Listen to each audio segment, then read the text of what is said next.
When I was a teenager, I discovered that playing video games was more fun than anything else, so I did everything I could to maximize the amount of time I could play. I remember during summer break, my father would ask me to help with chores only for that to blow up into World War III, because chores would take away from my video game binge.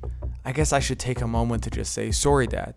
School was the same story, and I remember dropping most of my classes at the beginning of 12th grade, because after all, playing video games was more fun than going to class. Eventually, I dropped out of high school altogether and never went to college like all of my friends.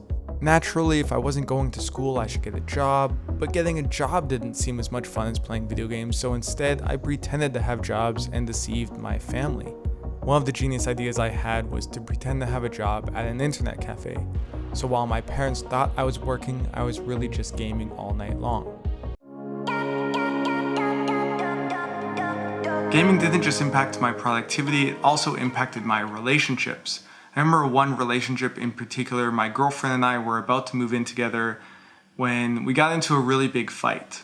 I didn't really want to deal with it, so I just started gaming. A few hours later, she tried to call me to work things out, but I was busy playing Call of Duty, so I let the call go to voicemail.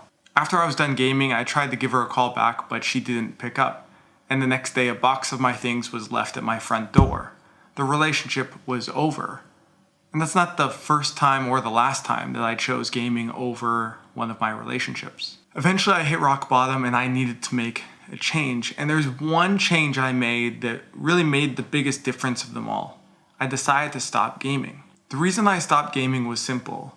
I knew if I didn't stop gaming, I would never do anything else. I would just game and game and game and game and just live a life of mediocrity. If I truly wanted to make something of myself, if I wanted to realize my potential, if I wanted to be independent and earn a living and have relationships and eventually a family and really actually see what I was made of, then I had to stop gaming. It's been about a decade now and things are a lot better. The thing I want to share is that the reason I still don't game today is because I don't like who I am when I game. I don't like the person I become. As a gamer, I do the bare minimum in my life to maximize the amount of time I have to game. And that leads me to being moody, irritable, and just overall distracted. It's very hard for me to be present when all I'm thinking about is how quickly can I get out of this situation so I can go back and start playing games. It leads me to skip the gym so I can have a bit of extra time, or to suggest my girlfriend goes to see movies with her friends so I can stay home and have just another night of gaming.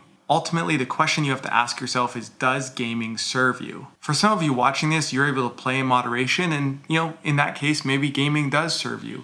And if that's the case, I have nothing against you and I have nothing against gaming. But if you're like me and you struggle to play in moderation and you just don't like who you become as a gamer, then here's your invitation to join me and thousands of other people just like you and commit to living your life without video games. If there's one thing I know that's true, it's that your future self will thank you for it. Your real life is worth fighting for. Don't give up, hang in there, and trust me, you can do this.